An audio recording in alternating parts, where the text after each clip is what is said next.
the kind introduction, and I want to start by thanking President Macron for hosting the event and, of course, for the lovely dinner last night. During the dinner, President Macron looked at me and asked if I would like to speak, and I said, Mr. President, I'm here for the good company and free wine, but I have to earn my keep today. And I, of course, want to thank Prime Minister Modi for being here and for co-hosting the summit, for all of you for participating. And I'm not here this morning to talk about AI safety, which was the title of the conference a couple of years ago. I'm here to talk about AI opportunity. When conferences like this convene to discuss a cutting-edge technology, oftentimes I think our response is to be too self-conscious, too risk-averse. But never have I encountered a breakthrough in tech that so clearly calls us to do precisely the opposite.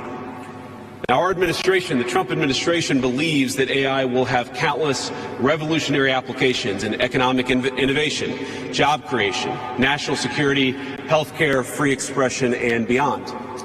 And to restrict its development now will not only unfairly benefit incumbents in the space, it would mean paralyzing one of the most promising technologies we have seen in generations. Now, with that in mind, I'd like to make 4 main points today. Number 1, this administration will ensure that American AI technology continues to be the gold standard worldwide, and we are the partner of choice for others, foreign countries, and certainly businesses as they expand their own use of AI. Number 2, we believe that excessive regulation of the AI sector could kill a transformative industry just as it's taking off, and will make every effort to encourage pro-growth AI policies. And I like to see that deregulatory flavor making its way into a lot of the conversations this conference. Number 3, we feel very strongly that AI must remain free from ideological bias, and that American AI will not be co-opted into a tool for authoritarian censorship. And finally, number 4, the Trump administration will maintain a pro-worker growth path for AI, so it can be a potent tool for job creation in the United States. And I appreciate Prime Minister Modi's point. AI, I really believe, will facilitate and make people more productive. It is not going to replace human beings. It will never replace human beings. And I think too many of the leaders in the AI industry, when they talk about this fear of replacing workers, I think they really miss the point. AI, we believe, is going to make us more productive, more prosperous, and more free. The United States of America is the leader in AI, and our administration plans to keep it that way. The U.S. possesses all components across the full AI stack, including advanced semiconductor design, frontier algorithms, and, of course, transformational applications. Now, the computing power this stack requires is integral to advancing AI technology. And to safeguard America's advantage, the Trump administration will ensure that the most powerful AI systems are built in the U.S. with American-designed and manufactured chips. Now, just because we're the leader doesn't mean we want to or need to go it alone, of course. And let me be emphatic about this point. America wants to partner with all of you. And we want to embark on the AI revolution before us with the spirit of openness and collaboration. But to create that kind of trust, we need international regulatory regimes that fosters the creation of AI technology rather than strangles it. And we need our European friends in particular to look to this new frontier with optimism rather than trepidation.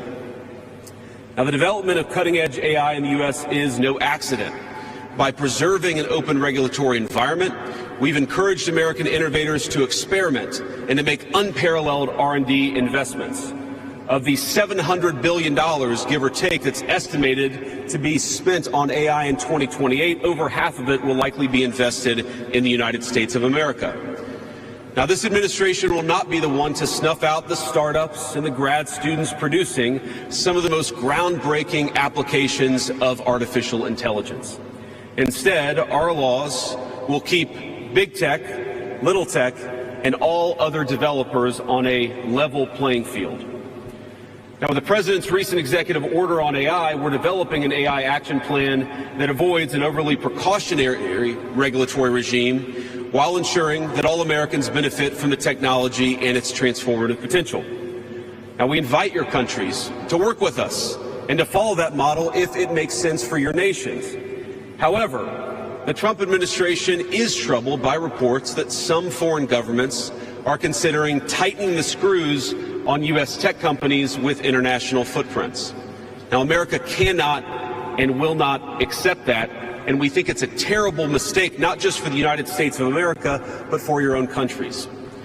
Now, U.S. innovators of all sizes already know what it's like to deal with onerous international rules.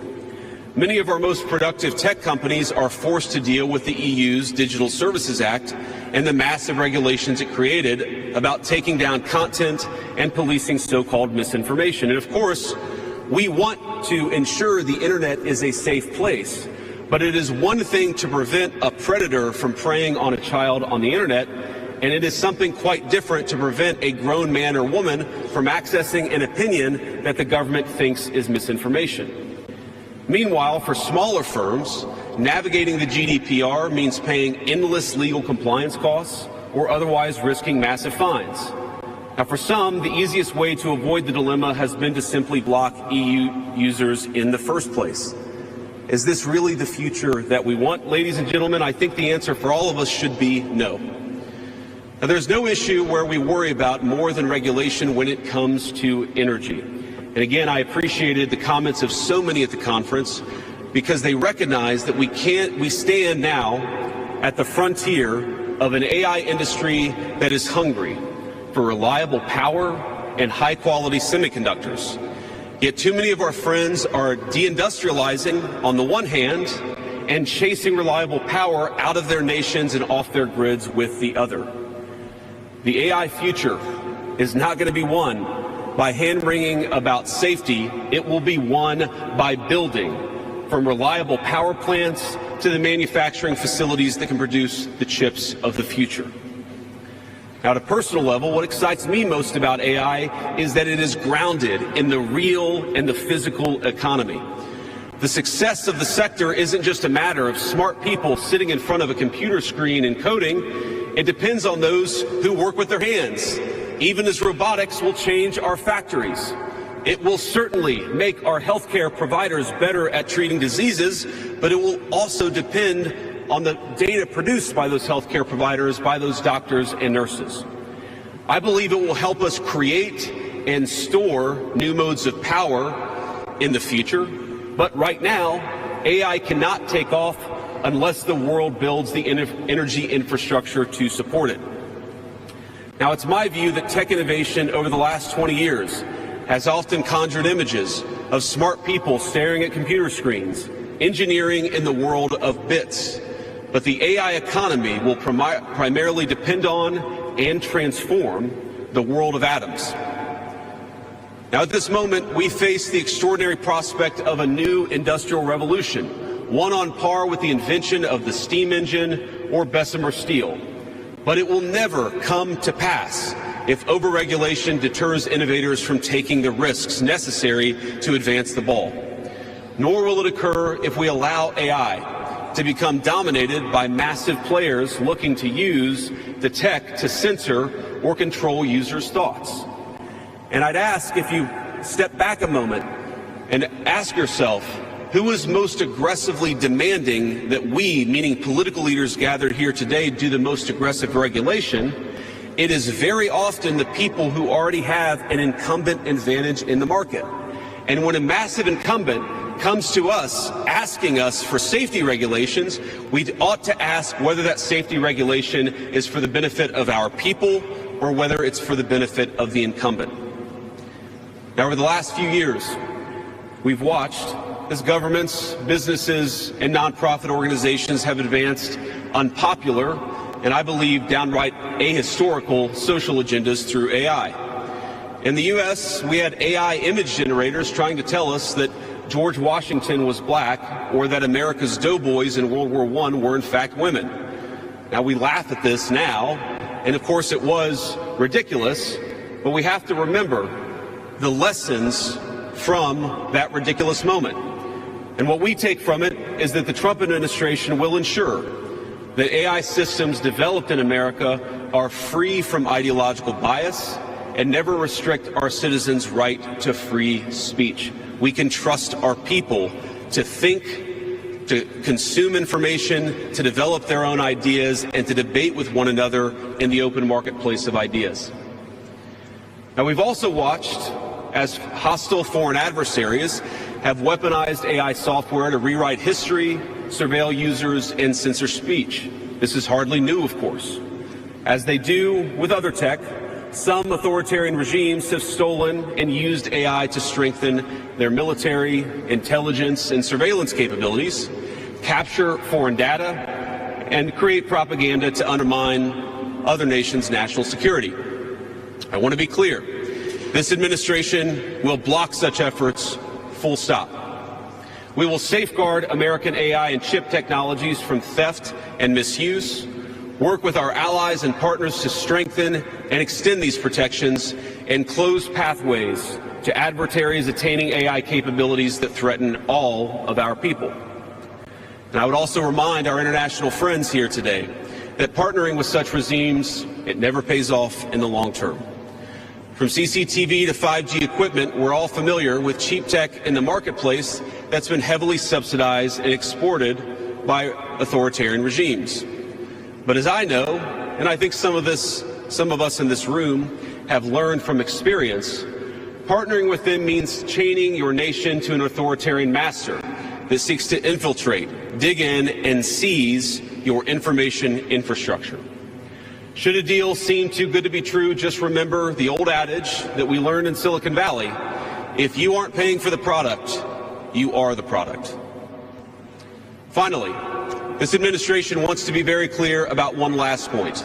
We will always center American workers in our AI policy. We refuse to view AI as a purely disruptive technology that will inevitably automate away our labor force. We believe, and we will fight for policies that ensure that AI is going to make our workers more productive, and we expect that they will reap the rewards with higher wages, better benefits, and safer and more prosperous communities. From law to medicine, manufacturing, the most immediate applications of AI almost all involve supplementing, not replacing, the work being done by Americans. Now, combined with this administration's worker-first approach to immigration, we believe that a U.S. labor force prepared to use AI to its fullest extent will instead attract the attention of businesses that have offshored some of these roles. To accomplish this, the administration will make sure that America has the best trained workforce in the world. Our schools will teach students how to manage, how to supervise, and how to interact with AI-enabled tools as they become more and more a part of our everyday lives.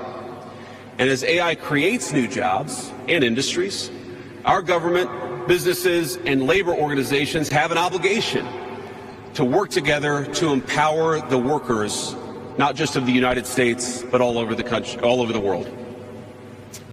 To that end, for all major AI policy decisions coming from the federal government, the Trump administration will guarantee American workers a seat at the table, and we're very proud of that.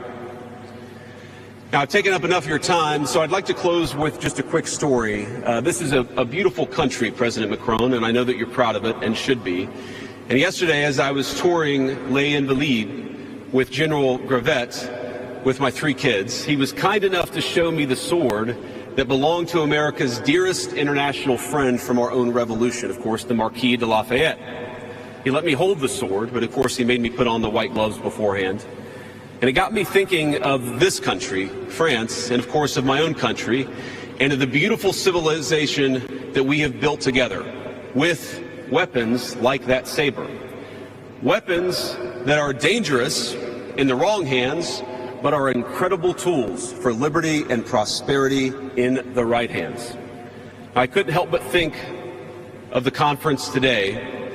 If we choose the wrong approach on other things that could be conceived of as dangerous, things like AI, and choose to hold ourselves back, it will alter not only our GDP or the stock market, but the very future of the project that Lafayette and the American founders set off to create.